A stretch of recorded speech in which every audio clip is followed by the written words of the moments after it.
नवाब मलिकांविरोधातील प्रकरणाचा तपास 4 आठवड्यात पूर्ण करू अशी हमी मुंबई पोलिसांनी हायकोर्टात दिलेली आहे। अॅट्रॉसिटी गुन्ह्यात नवाब मलिक यांच्यावर कारवाई का नाही असा सवाल समीर वानखेडे यांनी दाखल केलेल्या याचिकेतून करण्यात आला होता। त्या याचिकेवर सुनावणी झाली आणि त्यावेळी मुंबई पोलिसांनी ही हमी दिली आहे। शरद पवार गटाचे नेते गुलाबराव देवकरांनी राष्ट्रवादीमध्ये प्रवेश करणार असल्याचे संकेत दिलेले आहेत। याबाबत राष्ट्रवादीमध्ये आता 2 गट निर्माण झालेत। काही दिवसांपूर्वी ज्ञानेश्वर महाजनांसह काही पदाधिकाऱ्यांनी देवकरांच्या प्रवेशाला विरोध केला होता, तर अजित पवार गटातील PS पाटील यांच्यासह काही पदाधिकाऱ्यांनी मात्र देवकरांच्या प्रवेशाला पाठिंबा दिला। शिवसेनेच्या मुंबईतील आजी-माजी आमदार, खासदार आणि नगरसेवकांची रामटेक बंगल्यावर महत्त्वाची बैठक पार पडली। आगामी मुंबई महानगरपालिका निवडणुकीच्या अनुषंगाने उपमुख्यमंत्री एकनाथ शिंदे यांनी उपस्थितीत पदाधिकाऱ्यांना मार्गदर्शन केलं। तसंच रामदास कदम यांनी विधानसभा निवडणुकीमध्ये दैदिप्यमान यश मिळवल्याबद्दल पक्षाच्या वतीनं त्यांचा सत्कार करण्यात आला। शिवसेनेच्या बैठकीत महायुतीच्या सरकारच्या 2.5 वर्षातील कामांबाबत चर्चा झाली। दरम्यान विधानसभा निवडणुकीत कामाची पोचपावती मिळाली असून मुंबई पालिकेत देखील महायुतीला मोठा विजय मिळेल असा विश्वास उपमुख्यमंत्री एकनाथ शिंदे यांनी व्यक्त केला। मंत्रिमंडळ विस्तारावरून वडेट्टीवारांनी केलेल्या टीकेला सुधीर मुनगंटीवार यांनी प्रत्युत्तर दिले। महाविकास आघाडीचा विरोधी पक्षनेता होतोय का याकडे लक्ष द्या, तुमच्यात नाना पटोले मोठे का वडेट्टीवार मोठे हे आधी ठरवा असं म्हणत मुनगंटीवारांनी वडेट्टीवारांवर टीका केली आहे। लाडकी बहीण योजनेच्या निकषांमध्ये बदल करण्याचा कुठलाही आदेश काढला नसल्याची माहिती अदिती तटकरे यांनी दिली आहे। दरम्यान लाडकी बहीण योजना सुरू राहणार असून योजनेबाबत कुठलीही शंका ठेवू नये असं आवाहन त्यांनी केलंय। राज्य सरकारच्या मंत्रिमंडळ विस्तारात महिलांना चांगली संधी देण्यात येईल असा विश्वास आमदार श्वेता महाले यांनी व्यक्त केला आहे। हे सरकार लाडक्या बहिणींची खूप काळजी घेतं असंही त्या म्हटलंय। मुख्यमंत्री देवेंद्र फडणवीस कार्यक्रमानिमित्त नवी मुंबईमध्ये आले होते। MIDC परिसरात आयोजित केलेल्या साकेत महायज्ञ समारंभात फडणवीसांनी हजेरी लावली। दरवर्षी या महायज्ञाचं आयोजन केलं जातं। प्रगती पुस्तकाच्या अहवालानुसार संजय राठोड मंत्रिपदाच्या रेसमध्ये नापास झाल्याच्या चर्चा माध्यमांमध्ये येत आहेत आणि मात्र मी 24 तास जनतेच्या सेवेमध्ये असतो, त्यामुळे मी नापास होऊ शकत नाही असा विश्वास संजय राठोड यांनी व्यक्त केला। पंढरपूर जिल्ह्यातील लक्ष्मी टाकळी येथील ग्रामपंचायतीच्या वतीनं ईव्हीएमच्या समर्थनार्थ ठराव मंजूर करण्यात आला। ईव्हीएमच्या समर्थनार्थ ठराव करणारी पंढरपूर तालुक्यातील टाकळी ग्रामपंचायत पहिलीच ग्रामपंचायत ठरली।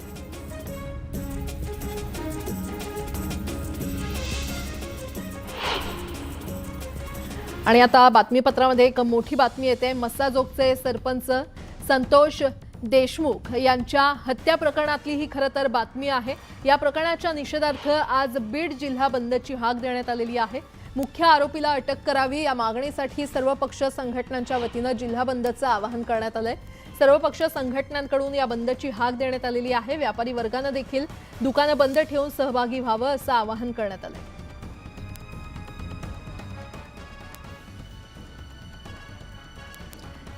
तर मुख्य आरोपीला अटक करण्याची मागणी करत आज बीड जिल्हा बंदची हाक देण्यात आलेली आहे। सर्व राजकीय पक्ष संघटना आक्रमक झालेल्या पाहायला मिळत आहेत।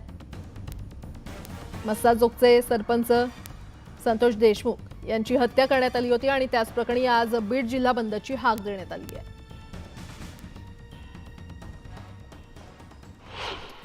रत्नागिरी शहरातील मारुती मंदिर परिसरात भारत पेट्रोलियम टँकरच्या टायरला आग लागल्यानं एकच खळबळ उडाली। मोठ्या दुर्घटनेपूर्वी अग्निशमन दलाकडून आगीवर नियंत्रण मिळवण्यात आलं। मुंबई महानगर परिसरात परवडणाऱ्या घरांच्या विक्रीमध्ये गेल्या काही महिन्यात झालेली घट, यामागे या घरांच्या वाढलेल्या किमती हे कारण आहे। मुंबई महानगरातील घरांच्या किमतींमध्ये गेल्या 5 वर्षात तब्बल 55% वाढ झाली आहे। मशीद बंदर रेल्वे स्थानकापासून काही अंतरावर असलेल्या जुन्या कर्नाक पुलाचं बांधकाम सुरू असून हा पूल जून 2025 पर्यंत सुरू होणार आहे। 5 जून 2025 पर्यंत कर्नाक पूल वाहतुकीसाठी खुला करण्याचं उद्दिष्ट मुंबई महानगरपालिका प्रशासनानं ठेवलंय। नाताळच्या सुट्ट्यांच्या कालावधीतील गर्दी आणि प्रवाशांची मागणी लक्षात घेऊन मध्य आणि कोकण रेल्वे प्रशासनानं अतिरिक्त रेल्वे गाड्या चालवण्याचा निर्णय घेतलाय। मुंबई ते करमळी आणि कोचुवेली ते पुणे आणि पुणे ते करमळी दरम्यान 48 विशेष रेल्वे गाड्या धावतील। CSMT करमळी, CSMT दैनंदिन विशेष 34 रेल्वे गाड्या धावतील।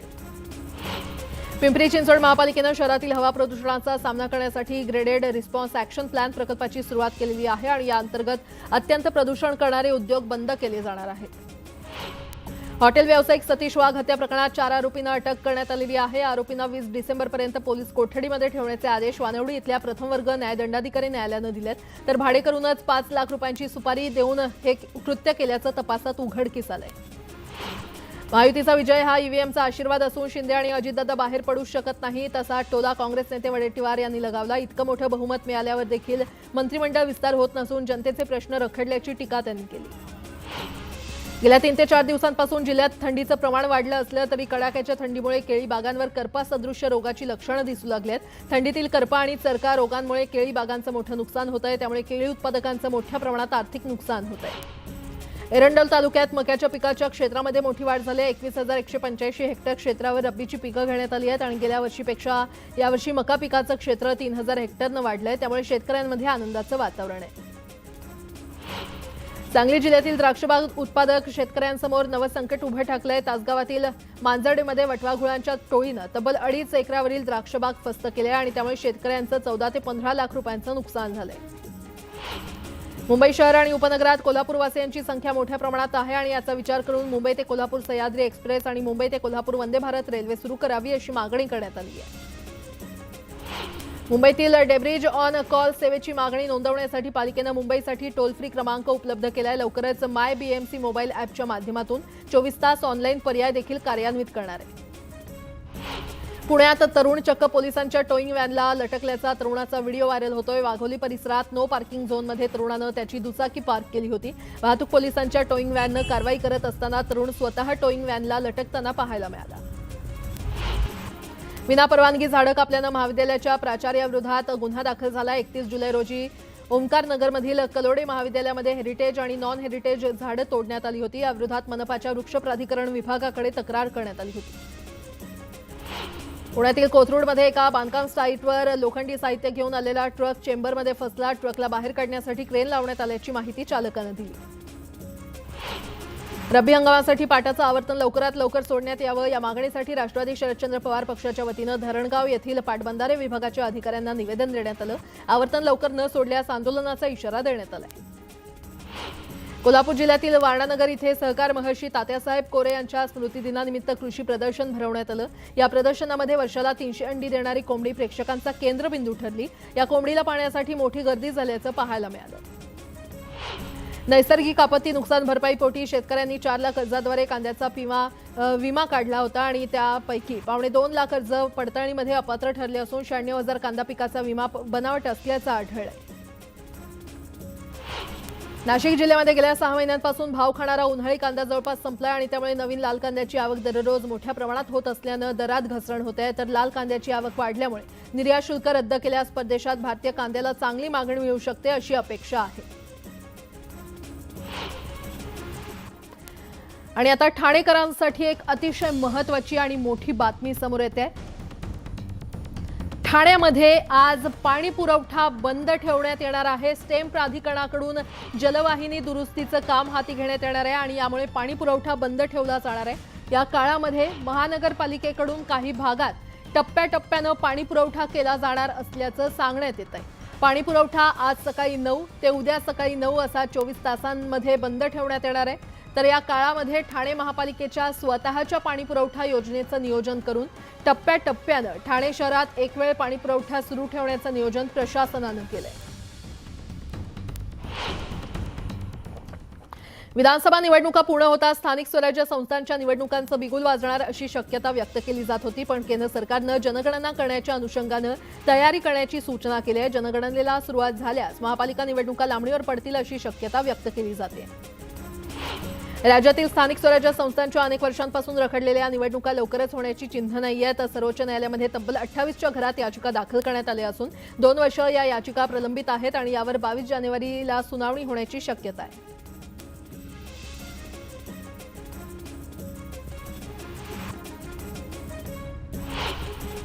देहू रोड रेल्वे प्रवासी संघटनेच्या वतीनं रेल्वे स्टेशनच्या तिकीट घरासमोर नागरिकांनी बेमुदत धरणे आंदोलन सुरू केलंय. जोपर्यंत देहू रोड रेल्वे स्टेशनवर सिंहगड एक्सप्रेसला थांबा मिळत नाही तसंच कोल्हापूर मुंबई सह्याद्री एक्सप्रेस सुरू होणार नाही तोपर्यंत आंदोलन सुरू ठेवण्याचा इशारा देण्यात आलाय.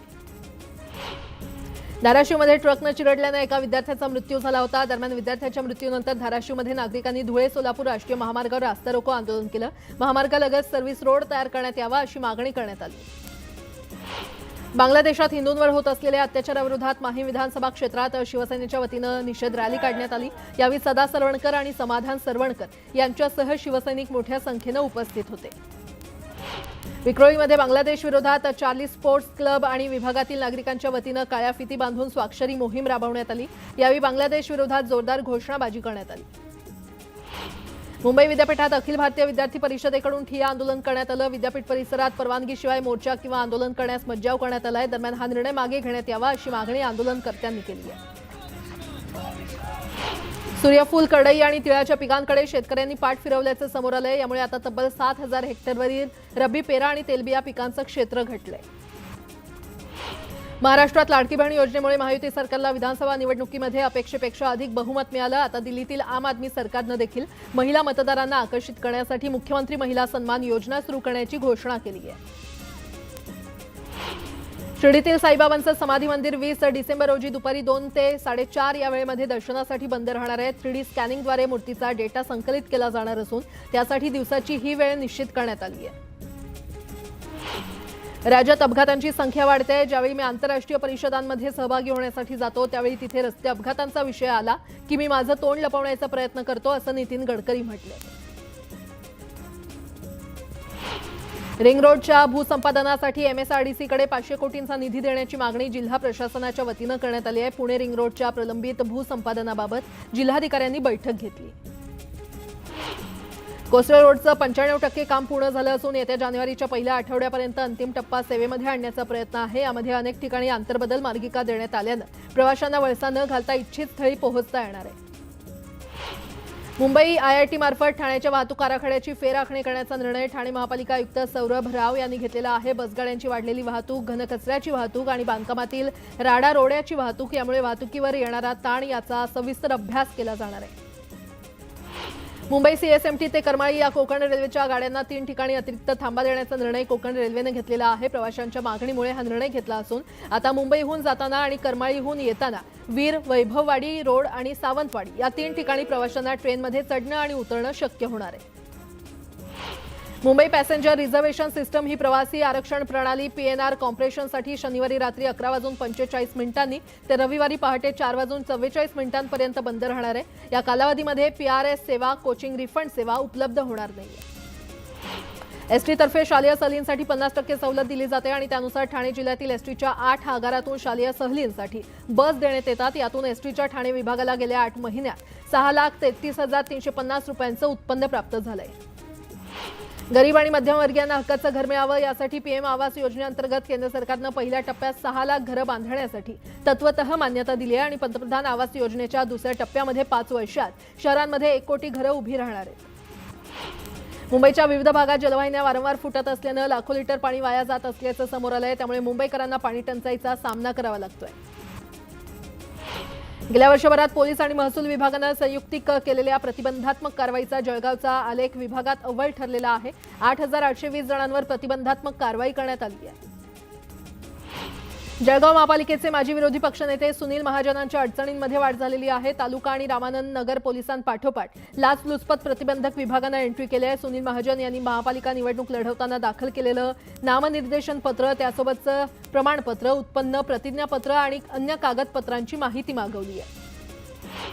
इन्फ्लुएन्झामुळे होणाऱ्या मृत्यूचं प्रमाण कमी करण्यासाठी आरोग्य यंत्रणा विविध पातळ्यांवर प्रयत्न करते आहे। मात्र यंदा 1 जानेवारी ते 10 डिसेंबरपर्यंत या कालावधीत 71 जणांना जीव गमवावा लागलाय। कोकण रेल्वे प्रवाशांचा प्रवास गैरसोयीचा होतो आणि कोकण रेल्वेवर दुहेरीकरण करण्याची चर्चा होत होती। कोकण रेल्वे मार्गावर दुहेरीकरणाचा कोणताही प्रस्ताव नसल्याचं माहिती अधिकारातून स्पष्ट झालंय। पुणे सोलापूर महामार्गावर ट्रक चालकांची लूटमार करणाऱ्या 6 जणांच्या टोळीला दौंड पोलिसांनी जामखेडच्या कला केंद्रातून अटक केली आहे। जामखेडमधील कला केंद्रात लुटलेले पैसे उडवत असताना दौंड पोलिसांनी सापळा रचून या आरोपींना अटक केली। पनवेल बदलापूर प्रवास आता 10 मिनिटात होणार आहे। बदलापूर ते पनवेल असा 4.25 किलोमीटर अंतराच्या बोगद्याचं काम पूर्ण झाल्यानं मुंबईला येण्यासाठीचा प्रवास आता सुखकर होणार आहे। तसंच मुंबईसाठी बदलापूरकरांना जवळपास 40 मिनिटात जाता येणार आहे। मुंबई महानगरपालिका क्षेत्राच्या तुलनेमध्ये विरार आणि पनवेल या परिसरातील घरांच्या किमती वेगानं वाढत आहेत आणि विरार पनवेल येथील प्रति चौरस फूट किमतींमध्ये 58% वाढ झाली आहे। मेट्रो, सागरी सेतू इत्यादी पायाभूत सुविधांमुळे महानगर क्षेत्रातील घरांना आता मोठी मागणी वाढल्याचं दिसतंय। वर्ध्याच्या वाघोली इथल्या शाळेतील 44 विद्यार्थ्यांना खिचडीमधून विषबाधा झाली होती। पोषण आहारातील तेल आणि मटकी निकृष्ट दर्जाची आढळून आली होती। न्यूज 18 लोकमतने ही बातमी दाखवल्यानंतर जिल्हा परिषदेने गंभीर दखल घेत संबंधित शाळेच्या मुख्याध्यापकाला निलंबित केलंय। नोव्हेंबर महिन्यामध्ये किरकोळ महागाईचा दर कमी झालाय। मागील महिन्यामध्ये किरकोळ महागाई दर 5.48% आलेला आहे, तर ऑक्टोबरमध्ये 14 महिन्यांच्या उच्चांकी पातळीवर महागाई पोहोचली होती। राज्यामध्ये अतिवृष्टी पूरस्थिती निर्माण झाल्याने शेतकऱ्यांच्या पिकाचं अतोनात नुकसान झालं होतं आणि त्यामुळे राज्य सरकारने जून ते ऑक्टोबर दरम्यान नुकसान झालेल्या शेतकऱ्यांना 2,920 कोटी 57 लाखांचा निधी मंजूर केलाय। खाद्यतेलाच्या भावामध्ये तेजी कायम आहे। सामान्य नागरिकांना भाजीच्या फोडणीला महागाईची झळ बसते। मागील काही महिन्यांपासून खाद्यतेलाच्या दरामध्ये मोठी वाढ झाली आहे। शिर्डीतील साई भक्तांना सशुल्क पास मिळणं आता आणखी सोपं झालंय। नव्या दर्शन रांग संकुलात किऑस्क मशीन प्रणाली कार्यान्वित करण्यात आलेली आहे आणि त्यामुळे आता साई भक्तांना स्वतः पास काढता येणार आहे। सातारा जिल्ह्यामध्ये रेव पार्टीचा भांडाफोड झालाय। सोशल मीडियावर पार्टीचे फोटो व्हायरल झाले। दरम्यान कास पठारावरील एका हॉटेलमध्ये बारबालांसह ही रेव पार्टी रंगली। मात्र या पार्टीमध्ये तुफान राडा झाला, ज्यात मारहाणीमध्ये 3 जण जखमी झालेत। या रेव पार्टीवर अद्याप कोणतीही कारवाई करण्यात आलेली नाही। ठाणेकरांच्या सुरक्षिततेसाठी पालिकेने विविध माध्यमातून शहरात 1730हून अधिक सीसीटीव्ही कॅमेरे बसवलेत। मात्र आता कॅमेऱ्यांची निगा आणि देखभाल करणं पालिकेला शक्य नसल्यानं मार्च महिन्यामध्ये 300 कॅमेरे बंद पडले। महाराष्ट्र लोकसेवा आयोगाच्या वतीनं 25 डिसेंबर म्हणजेच क्रिसमसच्या दिवशी एमपीएससीचा पेपर ठेवण्यात आलेला आहे। यामुळे विद्यार्थी वर्गातून विरोधाचा सूर पाहायला मिळतोय। नवीन वर्षात लाडक्या बहिणींसाठी सरकारनं भाऊबीजेच्या दिवशी सुट्टी जाहीर केली आहे आणि त्यामुळे दिवाळीची सलग 3 दिवस सुट्टी मिळणार आहे। बनावट शेतकऱ्यांना पीक विम्यासह कृषी विभागाच्या अन्य योजनांसाठी पुढील 5 वर्षांसाठी बंदी घालावी असा प्रस्ताव कृषी आयुक्तालयानं राज्य सरकारला पाठवलाय।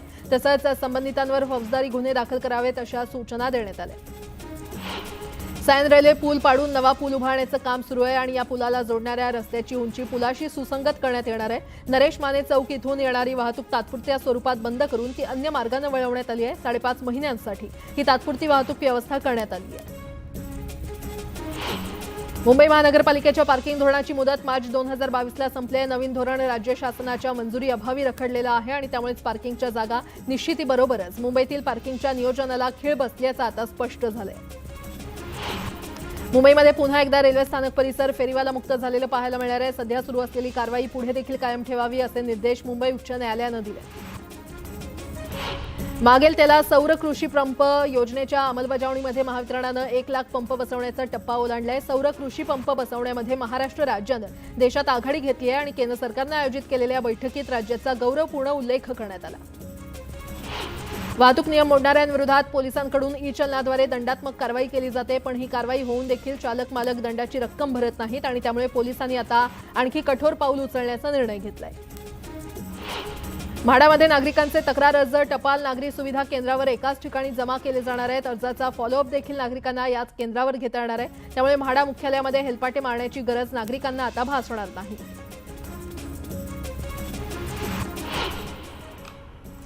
आणि आता बातमीपत्रामध्ये एक मोठी बातमी खरं तर समोर येते। पुणे आणि पिंपरी चिंचवड शहरातली ही बातमी आहे। पीएमपीएलचा प्रवास आता महागण्याची शक्यता आहे, कारण पुणे आणि पिंपरी चिंचवड या 2 शहरांना सार्वजनिक प्रवासी बस वाहतूक सेवा देणारी पीएमपीएल सध्या प्रचंड तोट्यात आहे। पीएमपीएलचा तोटा 706 कोटींवर जाऊन पोहोचलेला आहे आणि हा तोटा कमी करण्यासाठी भाडेवाढ करण्याच्या तयारीमध्ये पीएमपीएल असल्याचं कळतंय। पीएमपीएलला गाळातून बाहेर काढायचं असेल तर तिकीट दरवाढीशिवाय पर्याय नाही असं अधिकारी बोलू लागलेत। मात्र पीएमपी प्रवासी संघानं या भाडेवाढीला तीव्र विरोध दर्शवलाय।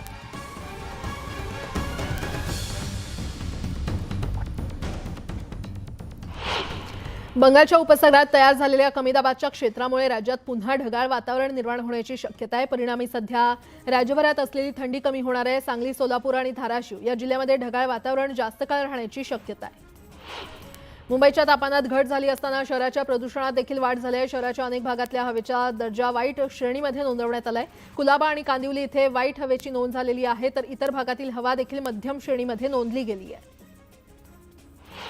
म्हाडाकडून पुणे मंडळातील घरांच्या विक्रीसाठी ऑक्टोबर महिन्यामध्ये लॉटरी जाहीर केली होती। या लॉटरीसाठी अर्ज करण्याची शेवटची तारीख 12 नोव्हेंबर होती, मात्र त्याला आता मुदतवाढ देण्यात आली असून 31 डिसेंबरपर्यंत अर्ज करता येणार आहे। आंबेगाव तालुक्यातील कळमगावच्या हद्दीमध्ये एसटी बस आणि दुचाकीच्या धडकेत दुचाकी स्वाराचा मृत्यू झालाय। अपघातामध्ये दुचाकीचा चक्काचूर झाला असून अपघातानंतर एसटी चालकाने घटनास्थळावरून पळ काढला। मंदिर किंवा मशिदींवर दावा करणारे कोणतेही नवे खटले देशभरातील कोर्टाने दाखल करून घेऊ नयेत असे आदेश सुप्रीम कोर्टाने दिलेले आहेत। या प्रकरणी दाखल याचिकांवर केंद्र सरकारने उत्तर सादर केल्यानंतर संबंधित पक्षांना उत्तर दाखल करण्यासाठी 4 आठवड्यांचा वेळ देण्यात आलाय। खोपोलीमध्ये पुण्यावरून मुंबईला जाताना एका ट्रक चालकाने अज्ञात वाहनाला मागून धडक दिल्याने अपघात झाला। अपघातात केबिनमध्ये अडकलेल्या ट्रक चालकाची स्थानिक रेस्क्यू टीमकडून सुटका करण्यात आली।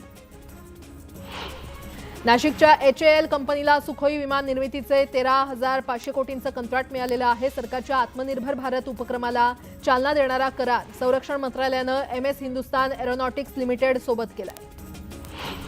बहुप्रतीक्षित बेळगाव कोल्हापूर रेल्वे मार्ग प्रत्यक्षात येण्याच्या आशा पल्लवित झालेल्या आहेत। रेल्वे मार्गाच्या सर्वेक्षणाला अखेर संकेश्वरमधून सुरुवात झालेली आहे। धारवाड कित्तूर बेळगाव कॉरिडॉरचा एक महत्त्वाचा भाग असलेला हा प्रस्तावित रेल्वे मार्ग संकेश्वर आणि कोल्हापूरपर्यंत विस्तारलेला असून तो प्रत्यक्षात आल्यास दोन्ही राज्यांसाठी लाभदायक ठरणार आहे।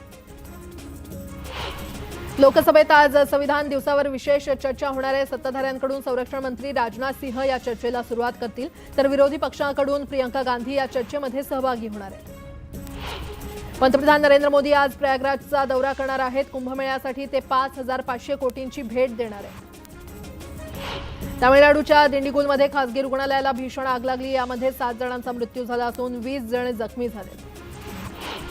शंभू बॉर्डरवर ठाण मांडून बसलेले शेतकरी पुन्हा एकदा दिल्लीकडे कूच करणार आहेत। शेतकऱ्यांचा मोर्चा 14 डिसेंबरला दिल्लीकडे कूच करणार असल्याचं सांगण्यात येत आहे। शेतकरी नेते जगजीत सिंह यांनी यासाठी देशवासियांचा पाठिंबा मागितलाय। दिल्ली सरकारने महिला सन्मान योजना लॉन्च केलेली आहे। यानुसार महिलांना महिन्याला 1,000 रुपये मिळणार आहेत। 18 वर्षांहून अधिक वय असलेल्या महिलांना ही सन्मान राशी मिळणार आहे। दिल्लीतील वायू प्रदूषण प्रकरणी सुप्रीम कोर्टात आज सुनावणी होणार आहे। याआधीच्या सुनावणीमध्ये कोर्टाने ग्रॅफ 4 हटवण्याचे निर्देश दिले होते। देशातील औद्योगिक उत्पादन वाढीचा दर ऑक्टोबर महिन्यामध्ये 3.5% एवढा नोंदवण्यात आलाय। सरकारने गुरुवारी यासंदर्भातील आकडेवारी जाहीर केली असून गेल्या वर्षीच्या तुलनेमध्ये यात मोठी घट नोंदवण्यात आली आहे। अतिगरम पाण्याने अंघोळ करणं हे धोक्याचं ठरू शकतं असं डॉक्टरांकडून सांगितलं जातंय। हृदयरोगी व्यक्तींसाठी अतिशय गरम पाणी हानिकारक ठरू शकतं। साधं पाणी किंवा कोमट पाणी शरीराचं तापमान स्थिर ठेवण्यास मदत करतं आणि रक्तदाब नियंत्रित ठेवण्यासही मदत करतं। त्यामुळे अतिगरम पाणी टाळण्याचा सल्ला दिला जातोय। बिहारच्या गयामध्ये कुख्यात नक्षलवादी कमलेश प्रसादला अटक करण्यात आली आहे। त्याच्यावर 2 पोलीस कर्मचाऱ्यांच्या हत्येचा आरोप आहे।